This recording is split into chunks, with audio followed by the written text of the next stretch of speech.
السلام عليكم ورحمة الله وبركاته. الحمد لله رب العالمين، وأشهد أن لا إله إلا الله وحده لا شريك له، وأشهد أن محمدا عبده ورسوله أرسله بدين الحق والهدى ليظهره على الدين كله ولو كره الكافرون. أوصيكم عباد الله إياي أولا بتقوى الله تبارك وتعالى، وأحثكم على طاعته وطاعة رسوله محمد صلى الله عليه وسلم. قال الله تعالى: بسم الله الرحمن الرحيم: لا ينهاكم الله عن الذين لم يقاتلوكم في الدين ولم يخرجوكم من دياركم أن تبروهم وتقسطوا إليهم إن الله يحب المقسطين. И не запрещает Аллах вам не запрещает проявлять доброту и справедливость к тем, кто не воевал против вас из-за религии и не выгонял вас из ваших домов. Поистине Аллах любит справедливых.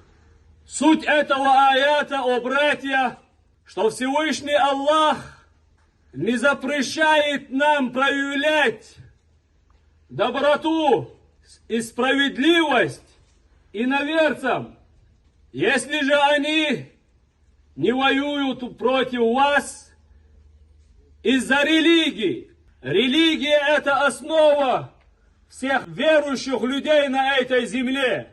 Религия ислам, о братья, это наша вера, вера в наших сердцах. И мы в первую очередь должны защищать нашу веру, нашу религию. И тот, кто посягает на нашу веру, то мы должны сражаться за правду, за истину. И то, что мы сегодня видим, о братья, что нацисты и фашисты сжигают наш Коран, и солдаты ВСУ, сатанисты, сжигают Коран, и в странах НАТО мы видим ихняя демократия, о братья, что перед мечетью открыто они сжигают Коран. Коран является для нас самым священным.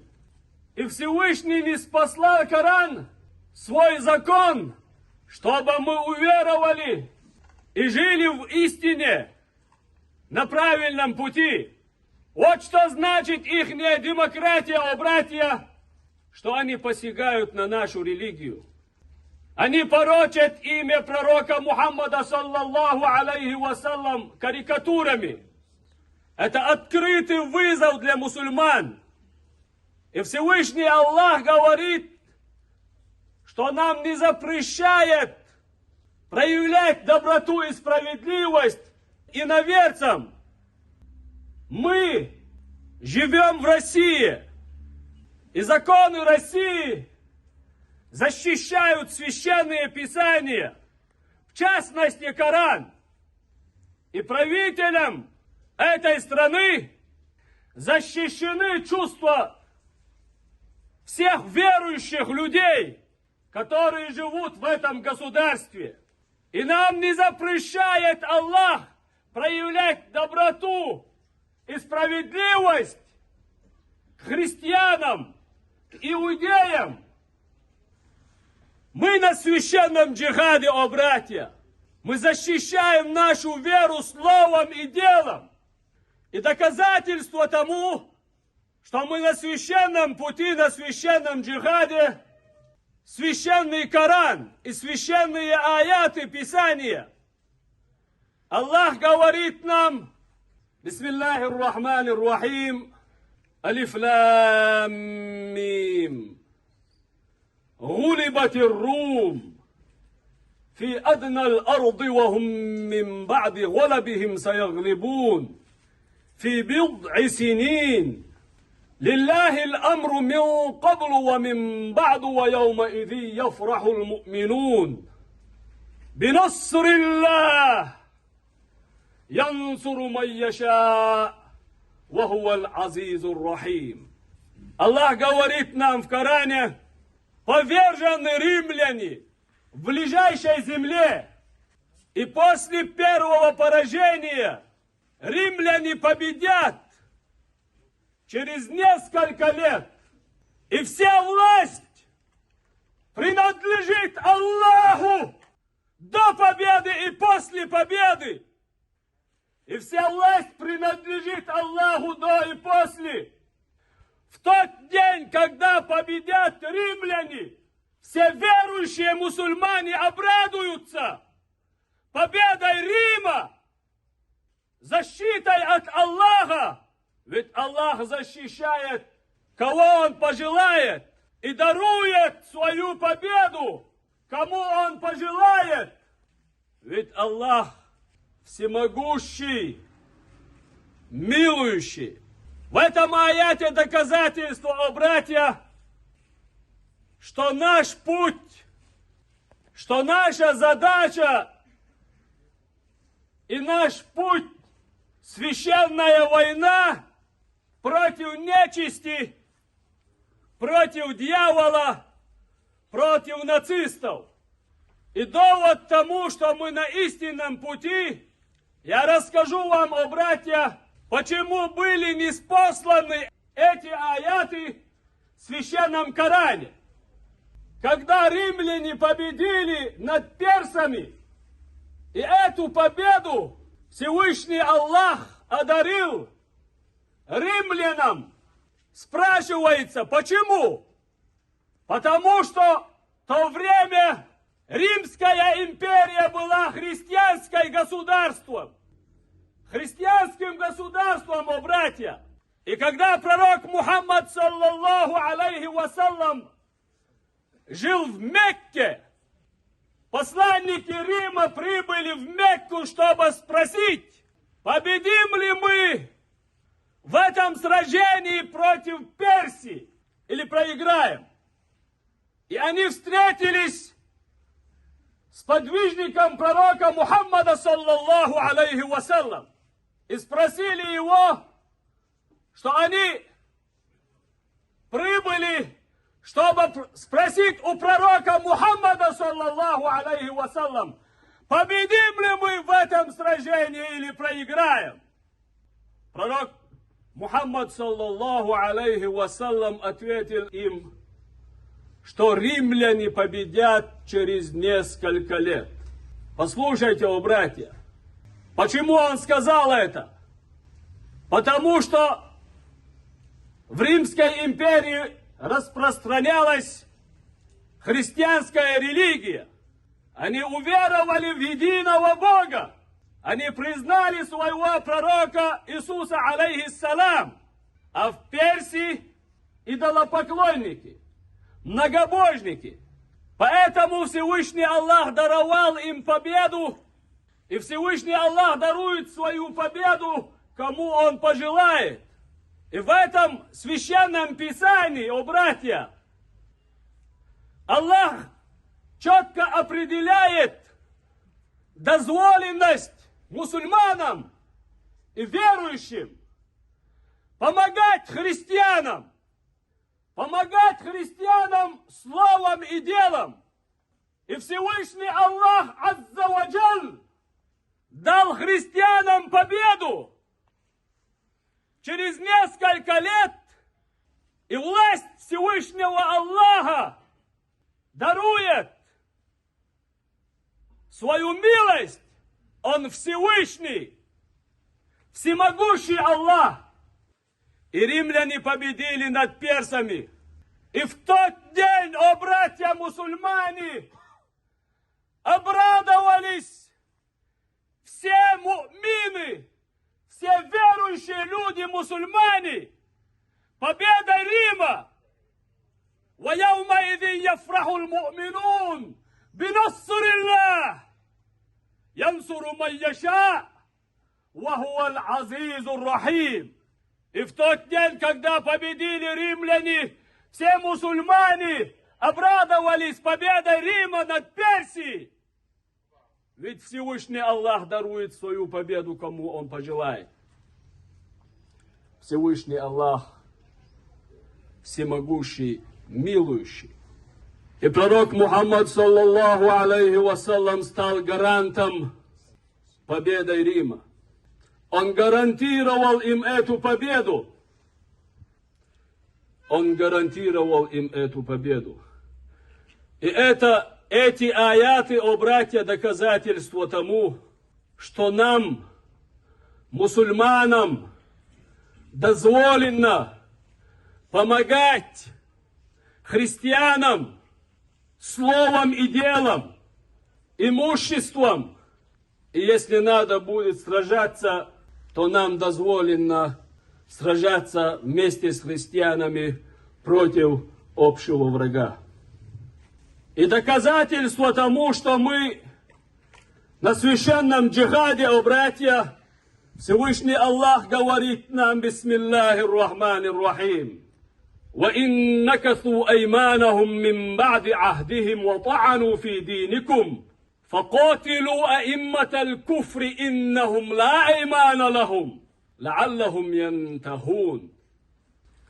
Если же они нарушат свои клятвы после заключения договора, послушайте, о братья, Всевышний Аллах говорит нам: если они нарушат свои клятвы после заключения договора, то сражайтесь с предводителями неверия. Может быть, тогда они остановятся. Может быть, тогда они прекратят сражаться, воевать против религии. И мы все свидетели тому, что эту войну начали нацисты, нарушив договор, Минские соглашения. И несколько раз озвучил наш президент, что надо придерживаться Минским соглашениям. Но они не соблюдали Минские соглашения, договор о мире.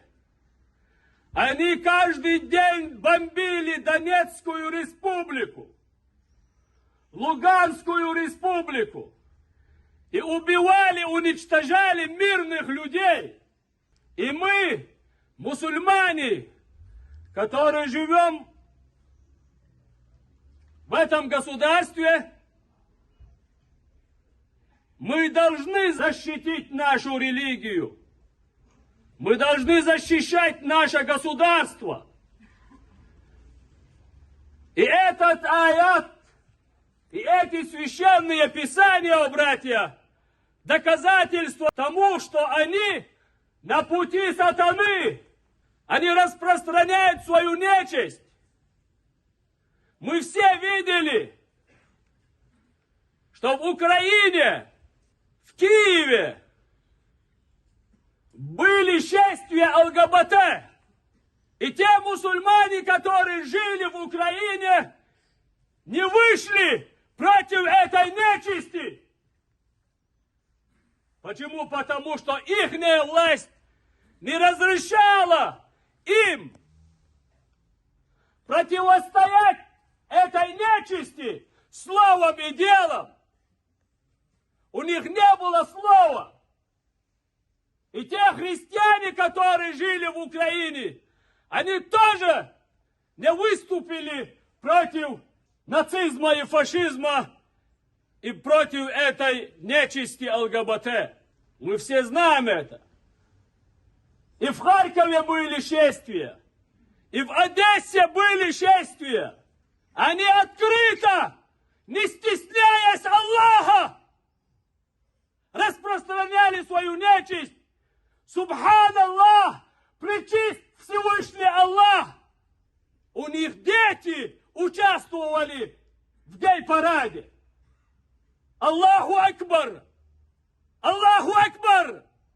Аллаху Акбар!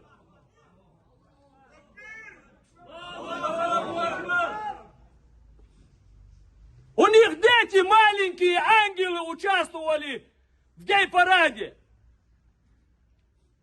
Они открыто распространяют эту нечисть и навязывают на всех людей. И это нам не подобает, о братья.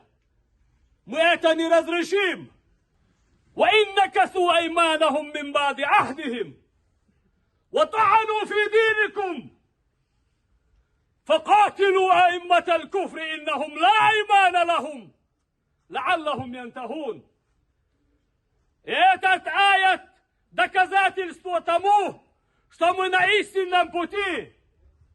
Если они нарушат свои клятвы после заключения договора и будут воевать против вашей религии, против истины, Аллах говорит нам: «Факатилу аиммат аль-куфр», то сражайтесь с предводителями неверия.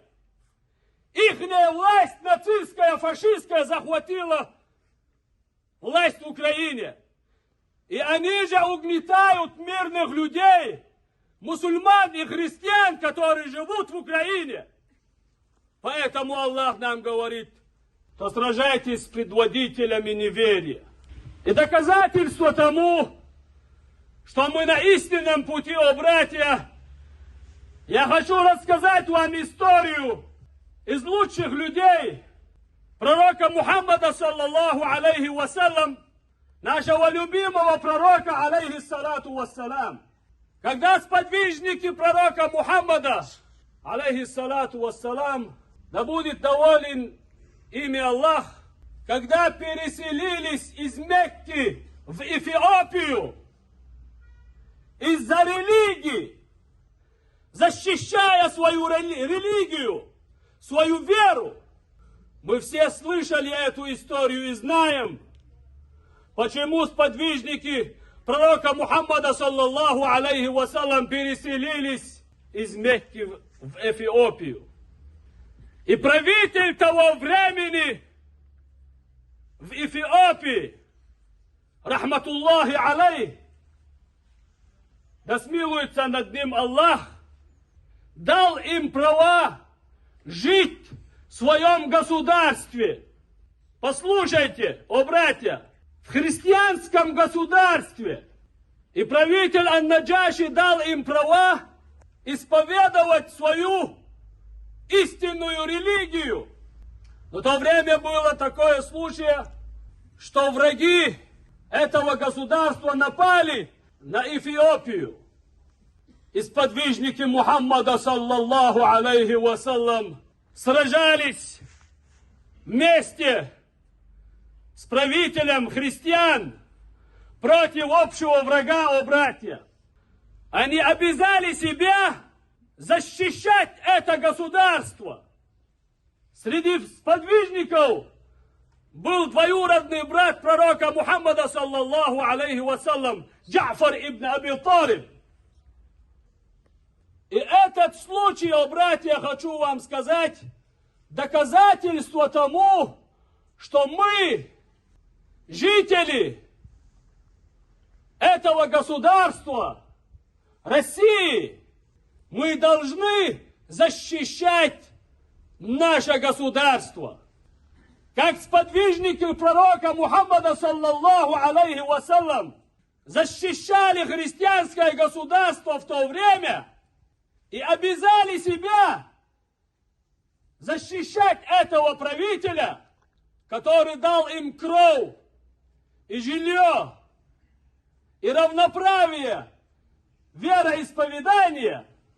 Наша обязанность, не только нам дозволено сражаться на пути джихада за религию, но мы сегодня обязаны защищать, о братья, обязаны защищать это государство, эту религию, которая защищает Россия своими законами защищает священный Коран и защищает чувства верующих людей, которые живут в России.